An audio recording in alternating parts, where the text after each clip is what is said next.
महालक्ष्मीर्महाकाली महाकन्या सरस्वती महासरस्वती देवी भक्तानुग्रहकारिणी ईशावास्या महामाया महादेवी महेश्वरी स्वर्लोकपरमा शक्तिर्मातृका जीवरूपिणी नित्या सर्वगतानन्ता नित्यानन्दा निरञ्जना नित्यप्रकाशिनी देवी स्वप्रकाशस्वरूपिणी त्रिपुरा भैरवी विद्या हंसा वागेश्वरी शिवा वाङ्मात्रा च महारात्रिः कालरात्रि त्रिलोचना महाकाली कपाली सा महागौरी तिलोत्तमा काली कराली विक्रांता कामाक्षी कामदा शुभा चण्डिका चण्डरूपा चामुण्डा लिङ्गधारिणी त्रैलोक्य विजया देवी त्रैलोक्य विजयोत्तमा सिद्धलक्ष्मीर्महालक्ष्मीर्मोक्षमार्गप्रदायिनी उमा भगवती दुर्गा चण्डी दाक्षायणी परा प्रत्यङ्गिराधरा वेला लोकमाता हरिप्रिया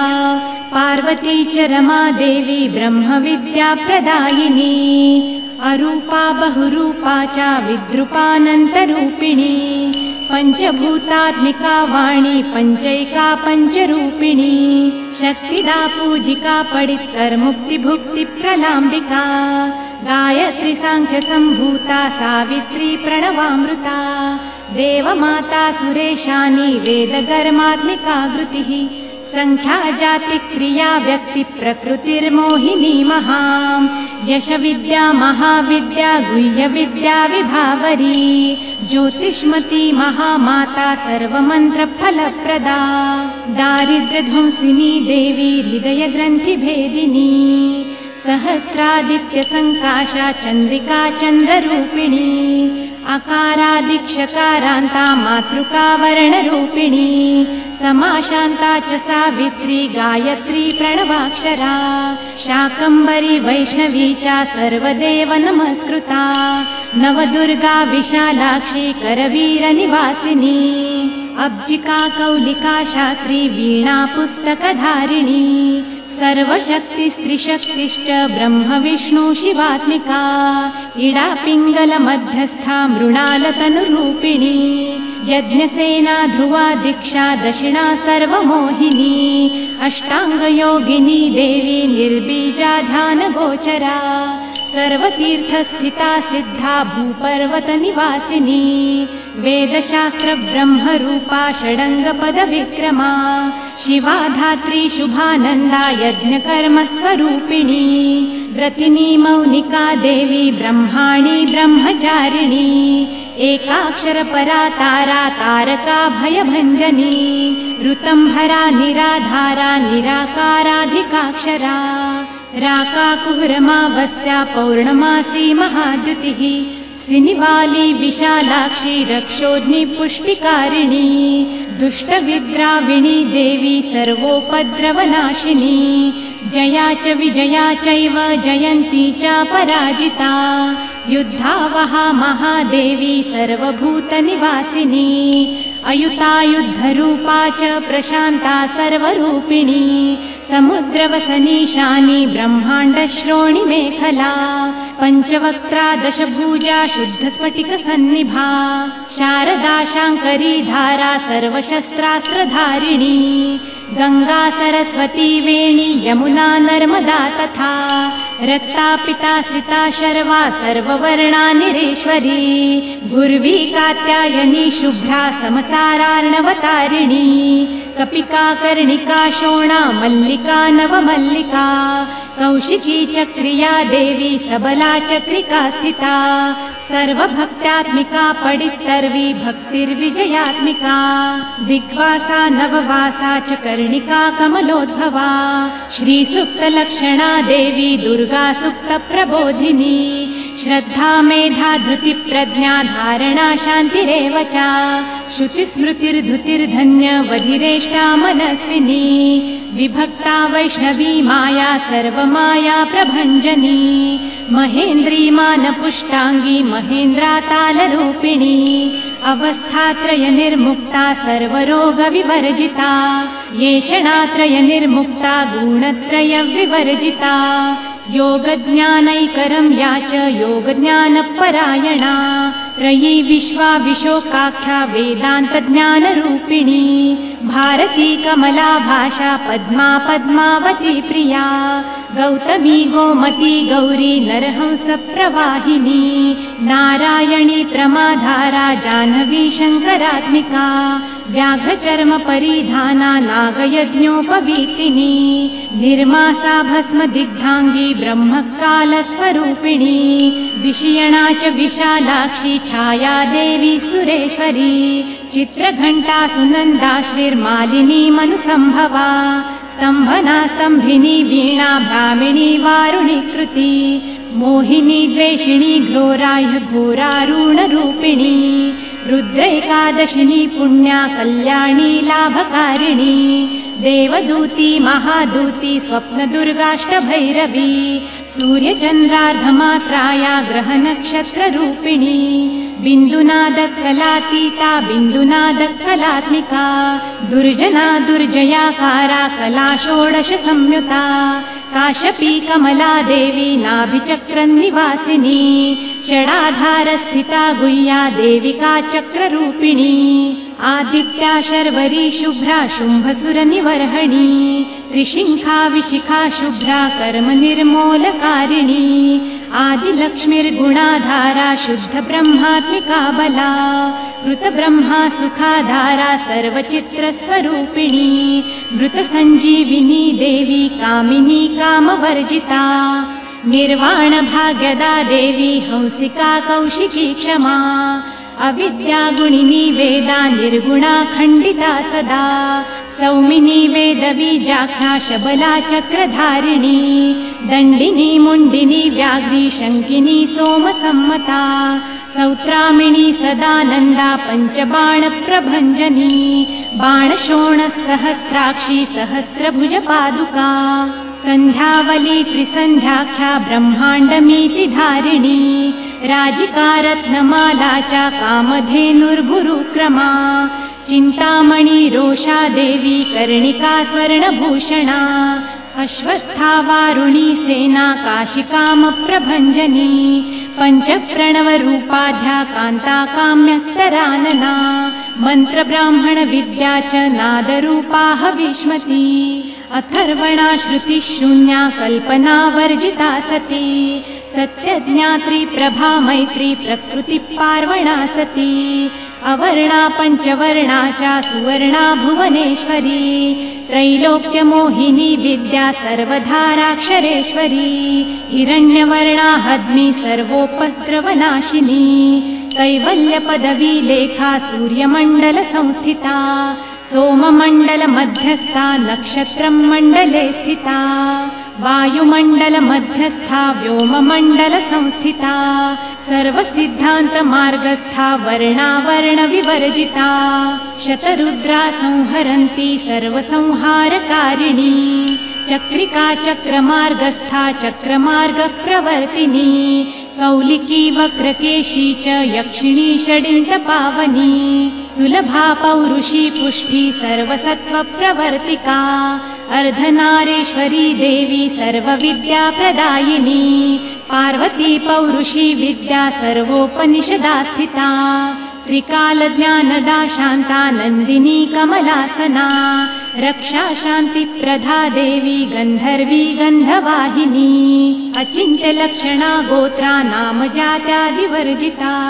सप्तमात्रा परिच्छिन्ना कैवल्यज्ञानदीपिका व्योमकेशखिलाधारा पञ्चकोश विलक्षणा पञ्चकोशात्मिका देवी परब्रह्मात्मिका भुशम् जरा जया जयन्ती च लोकमाता प्रसूतिका वाग्देवी भरणा कान्ता सर्वसामान्य संस्थिता उष्टांगा च चतुष्षष्ठी गणिका विद्यया चिन्ता कालिन्दी कर्षिणी श्यामा यक्षिणी किन्नरेश्वरी केतकी मल्लिका शोणा वाराही च घराघरा नारसिंही महोग्रास्या भक्तानां मृत्युनाशिनी अन्तर्बहिस्थिता लक्ष्मीर्जरा मरणनाशिनी त्र्यम्बका च महामारी सोमसूर्याग्निलोचना अदितिर्देवमाता च सुमित्रा च सुयोलिका अष्टप्रकृतिरिष्टा च विभ्रष्टा विकृतिकृती दुर्भिक्षध्वंसिनी देवी सीता सत्यस्वरूपिणी ख्यातिश्च भार्गवी देवी देवयाना तपस्विनी शाकम्भरी महाघोरा गरुडोपरि संस्थिता मन्त्रव्याकरणाकारा ज्योतिषशास्त्रस्वरूपिणी इडा पिङ्गलमध्यस्था सुषुमना नाडिभेदिनी कालचक्रप्रयुक्तास्या कालचक्रप्रवर्तिनी वैशारदी मतिर्ज्येष्ठा श्रेष्ठा वै सर्वदीपिका वैनासकी वरारोहा श्रेणी मौली च बर्बरा जृम्बिणी जृम्बिणी जृम्बा गणिका मणिका परा शरभा चन्द्रिका नन्दा सर्वव्याधि प्रभेषजा देवकी देवशङ्काशा वारदी करुणाकरा शाम्भवी सर्वसम्पन्ना सर्वपापप्रभञ्जनी एकमात्रा द्विमात्रा च त्रिमात्रा च तथा परा अर्धमात्रा तथा सूक्ष्मा स्वगम्या च तथा परा एकवीरा विशेषाख्या षड्वर्गाथ मनस्विनी निष्कर्मा निष्कला लोका ज्ञाना कर्मात्मिका गुणा सुसान्द्रानन्द सन्दोहा व्योमकेशा निरूपिणी गद्यपद्यात्मिका वाणी सर्वलङ्कार संयुता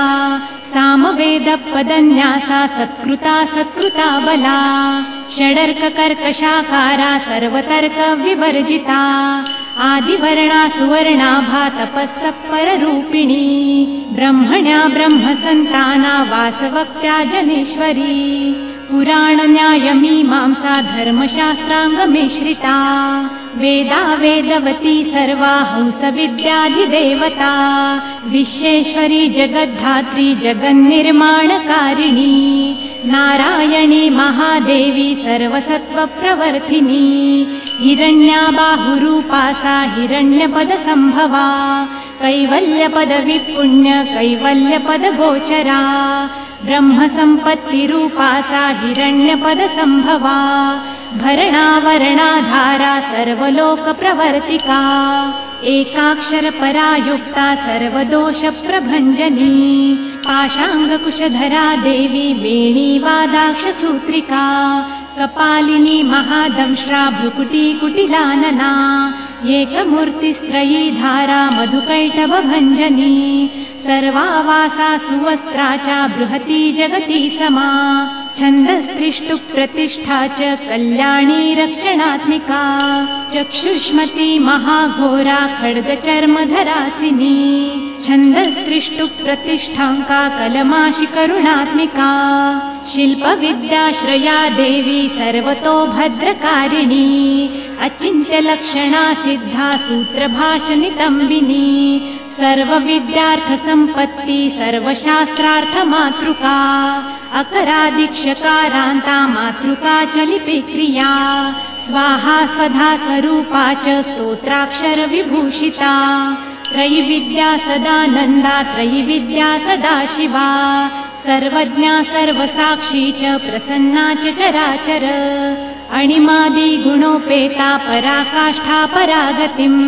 हंसयुक्त विमानस्था हंसारूढा शशिप्रभा भावना वासना वित्ति प्रकृति कमलामला तन्त्रितन्द्रि विचित्राङ्गी व्योमगङ्गा बलिप्रिया वारुणी वरुणावेशा रुद्रजुह्वामरूपिणी महानन्द नदी पुण्य गङ्गा पुण्याङ्गनाश्रया समाधिर्वारणाध्येया श्रोतव्या श्रोत्रिया घृणिः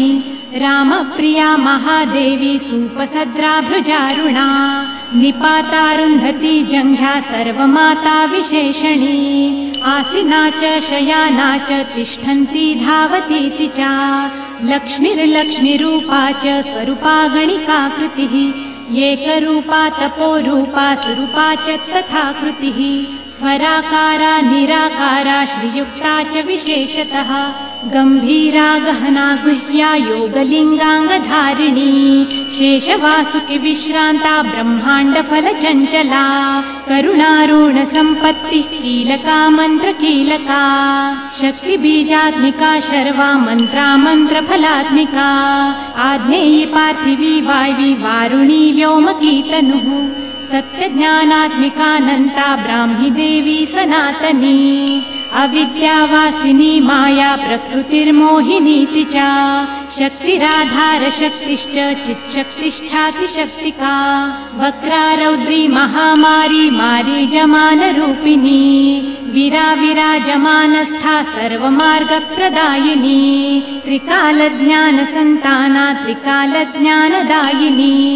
जाढ्यापहा मृढा नीचा भवानी भवभञ्जनी नानाज्ञप्तिस्मृतितज्ञा धात्री देवी त्रिलोचना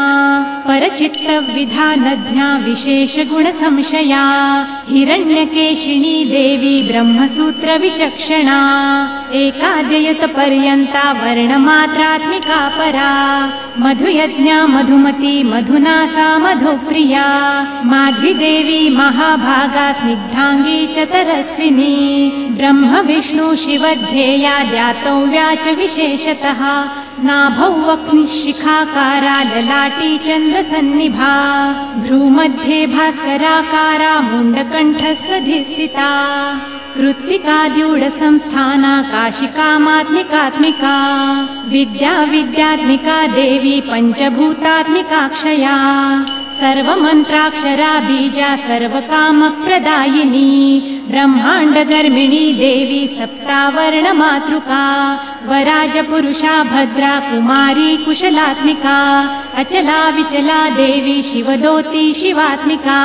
हिमविन्ध्याद्रिसंस्थाना कावेरी रश्मिसंमितः योगनिद्रा महानिद्रा वनितारादिताश्रिया द्वासुर्पणाभिदारम्भा सर्वकामार्थदायिनी अजपाना मया विद्या महालक्ष्मी सरस्वती कसादैकाक्षरा देवी जीवन्ती जीवमातृका आसुरी राक्षसी देवी कल्याणी कल्पनाकृतिः पंचसामात्मिका देवी सप्तसामात्मिका तथा उद्गितोपासना रूपा पंचाग्निविधसाकृतिः प्रेकाग्निचिद्धना चापि सर्वविज्ञेश्वरी तथा भक्तिलभ्या महादेवी ज्ञानेनापि विशेषतः सर्वरक्षा महामाया ऋषिदेव नमस्कृता अष्टाष्टक महारूपा प्रत्यक्षाति प्रमातृका वेदशास्त्र प्रभातीता मिथ्या प्रपंचवादिनी सत्य प्रपंचवादाख्या विशोकाशोकनाशिनी भौतिका भूत सूक्ष्माध्यायादिभूतादिदेवता अधिलोकादिपंचाख्या पंचाख्या पंचसंहिता उद्ग्राहिनी कला वेद्या चेतना चित्तरंजनी